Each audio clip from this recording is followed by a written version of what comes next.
Hello, everybody. It's Drew Schaefer, NFL. Today, we're doing a mock draft. One day before the draft because I've been lazy recently. And honestly, that's pretty much my excuse. Also, trades will happen.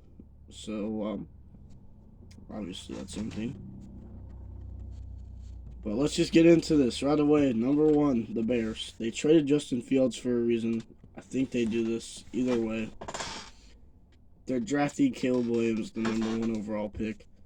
And there's just no debate about it. Caleb Williams is a guy. You get him. He doesn't turn over the ball much. You're giving him. You're walking into a good situation in Chicago with all the new weapons, a solid defense as well, an offensive coordinator that's okay, and I think Caleb Williams could possibly thrive in year one. It could be an L take, but that's just me personally. Number two pick. There's been all these rumors that the Commanders could trade down, stick with Marcus Mariota, and then next year, kind of just tank for a pick. But I don't think that's going to happen. That just doesn't make sense to me. They're going with Jayden Daniels here. Pretty much locked in. As you can hear, Shadow in the background. With Jayden Daniels, you're getting a good scrambler, a Heisman-winning quarterback. I mean, I get that tons of Heisman-winning quarterbacks don't do well in the NFL, but that you could say that for Caleb Williams as well. I'm pretty sure he has a Heisman. Jayden Daniels, you get an effective runner, a good passer. He doesn't turn over the ball as much. He does play a little careless with it. I've seen some elbow injury concerns. Well, it's not even an injury. It's just how his elbow looks. But I'm not too worried about that. I think he thrives in Washington with the new offense and his new weapons. At number three, this one, I think that the Patriots take the best available. I mean, I've seen a lot of speculation they could take Marvin Harrison Jr., stick with Jacoby Brissett for a year. Me personally, I think they're getting Drake May. He's the best remaining quarterback in the top three. I don't see the Patriots going any different route, and if they do go any different route, I believe Marvin Harrison Jr. gets it. With Drake May, you're getting a good quarterback who can scramble when need to. A very solid passer. Turns the ball over a little bit, not much. And just a guy I think that you want leading your offense. Now this is where it gets interesting because the Cardinals do not need a quarterback. They are sticking with Kyler Murray. This is where I think that... Let me find them. I don't see them. Where are they? Oh, there they are. I think that the Minnesota Vikings trade with the Arizona Cardinals. I believe that the Cardinals gave up their fourth. The Vikings 11th, 23rd, a later round pick, and next year's first round pick. And why I say this is because I don't think the Vikings stick with not Justin Jefferson, obviously. They're going to stick with him. I think that they're not sticking with Sam Darnold as their starting quarterback. Obviously, Sam Darnold can be okay. I mean, he did lead the offense.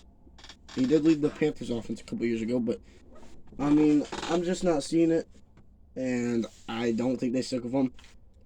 So, with the number 4 overall pick, the trade, the Vikings. Now, this is where it gets interesting because who do they select? None other than Mr. J.J. McCarthy. It's going to be a crazy draft, and if this does happen, it'd be insane. Which leaves the Chargers, who got rid of their 2 best wide receivers, Keenan Allen and Mike Williams, to, I believe, bring in a better wide receiver in Marvin Harrison Jr. Now, I get it. The Arizona Cardinals could be stubborn. They could pick Marvin Harrison Jr. with the 4th pick. There's no guarantee the 4th pick goes to anyone else. But in my world, I just think Marvin Harrison Jr. goes to number 5 or number 6 with the Giants as well, because it's very possible. And I just think that's the best move for him. And then you go to Giants. Obviously, they have Daniel Jones. Not sure how much longer they stick with him. I think they go out and get Joe Alt to protect them. Joe Alt is obviously one of the best offensive tackles in the game at Notre Dame. Did not allow very many sacks.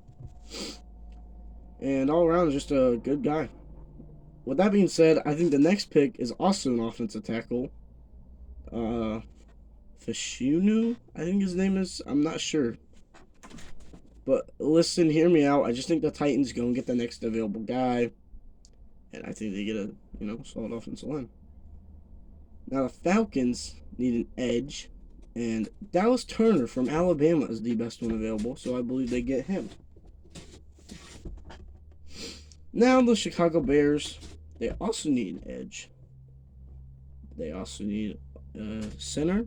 And, well, they will no longer need a quarterback with Caleb Williams.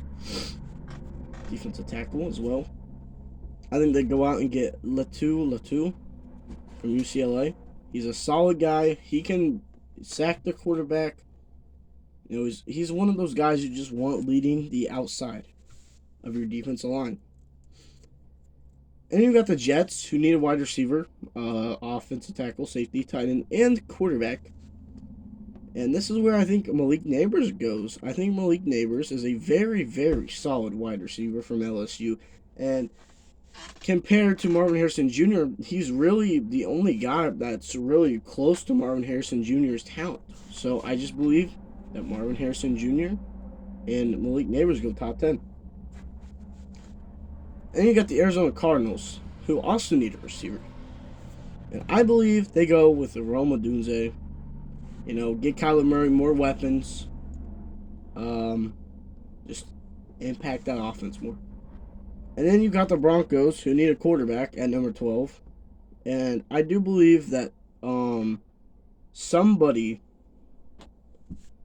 is going to get a quarterback later on.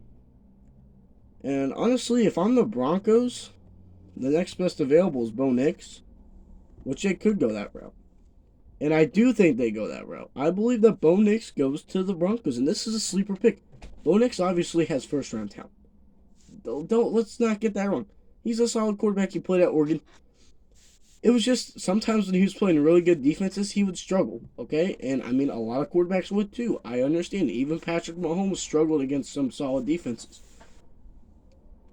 I think Bo Nix has the potential to be an elite starting quarterback, and I know they just traded for Zach Wilson, but I do not believe Broncos fans want Zach Wilson leading the charge next season. That leads me to the Raiders. Oh, crap. Well, I also do think another quarterback gets selected here. Michael Penix Jr. to the Raiders. Now, I could see that swapped, Bo Nix and the Raiders, and Michael Penix and the Broncos. But I'm not sure that happens. And again, this is my world, so I'm gonna say, well, this is in my own world, so I'm just gonna say Bo Nix goes ahead of Michael Penix. Then you got the Saints and their offensive needs: our offensive tackle, offensive guard, defensive tackle, edge, and quarterback.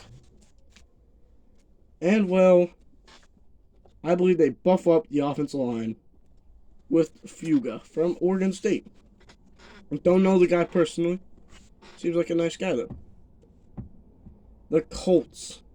This is where sleeper pick Quinyon Mitchell from Toledo goes to number 15. I have Toledo bias, but I've got to say, watching him, he is a shutdown corner most of the time. Sure, he can let, some big plays happen, but he's a guy that could easily be a cornerback number 1 in the future. And then you have the Seahawks, who also need some offensive line help, which I believe they get Troy Fatunu from Washington. Again, I don't know the guy, but that's just what they need. And then you got the Jaguars, and I believe Terran Arnold from Alabama goes here. Is it a stretch to say that Terran Arnold could go to the Colts at 15? I don't think it's that big of a stretch. I just don't see it happening. And then you got the Bengals, who need some defensive help or wide receiver help. And again, Jared Verse from Florida State's a good one, too. He could go here easily. I'm going to say Byron Murphy, the Saint, from Texas goes to the Bengals. And don't get me wrong,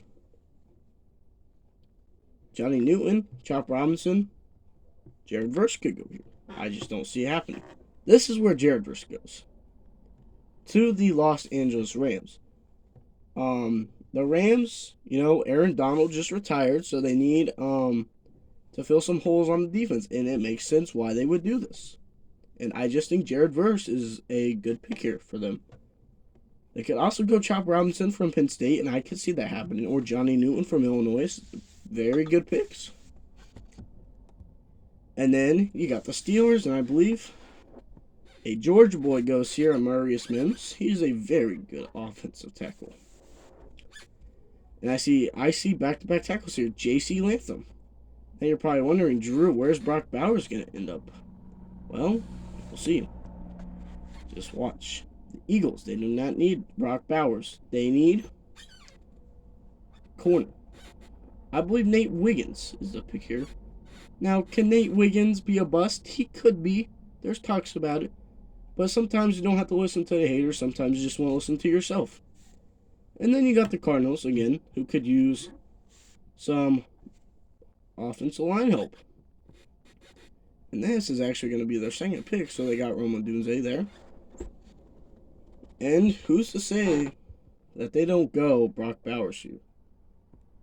Huh, yeah. I know. It's a shocker.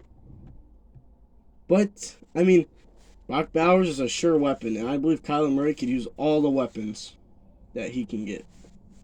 And you got the Cowboys, who need offensive line help, with linebacker help as well. And I believe Graham Barton from Duke goes here. The Packers need cornerback help. Kool-Aid McKinstry, one of the coolest names I've ever heard from Alabama. Watched him. And he's very good. Then you got the Tampa Bay Buccaneers that could use some edge help, which Chop Robinson can fill easily. And then you got the Cardinals, who go with Johnny Newton from Illinois. I believe Johnny Newton could be a very good defensive tackle in the future. And then you got the Bills, who sent all their wide receivers away, except for very few. And I believe Brian Thompson Jr. Thomas, not Thompson. Brian Thomas Jr. could be the picker. And I mean, the Bills are a pretty good team, but they just need to find a way to get past Mahomes. And then you've got the Lions. And the Lions need more defensive help than anything. So, scroll down here. And you'll see Darius Robinson, which is one of their top needs. From Missouri. Say he doesn't go there. Then you got the Ravens, who finished third last season. And I believe that they go with none other than Xavier Worthy.